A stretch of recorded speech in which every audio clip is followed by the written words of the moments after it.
Rabbii jecha sheernaa godha. Yoo rabbii isin qabeetiin jira. Yoo sheernaa godhuu baattan duniyaa fi akiratti wal gaafan. Rabbiin isin qabeetira rabbii sheer godha.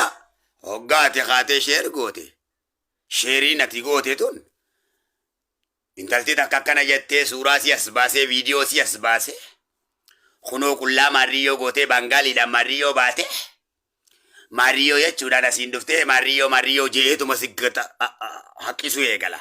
Haqqisaa. Ajaawaa. Beekumsa tokkoon kan wanti isheen rabbiin si kadhatu sun waan akkanaati. Maqaa rabbii bakka hin taanetti yaaminaa boo. Maqaan rabbii bakka itti yaamamu qaba. Mana fincaanii hundatti maqaan rabbii yaamamu. Rabbii jaati Maariyoo naa godhaa jetti.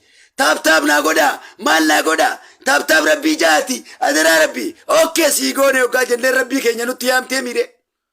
Wanni isiin dhuftee nutti haqqiftu. Wallaalummaa. Baalagummaa. Waan dhaloota keenya jeessu.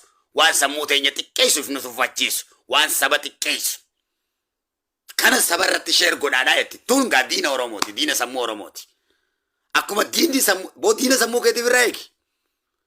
Diina sammuu keessi ajjeesuuf wallaalummaa sitti dhukaasuuf irraa eega. Akkatti maqaa rabbii yaamtu beeki.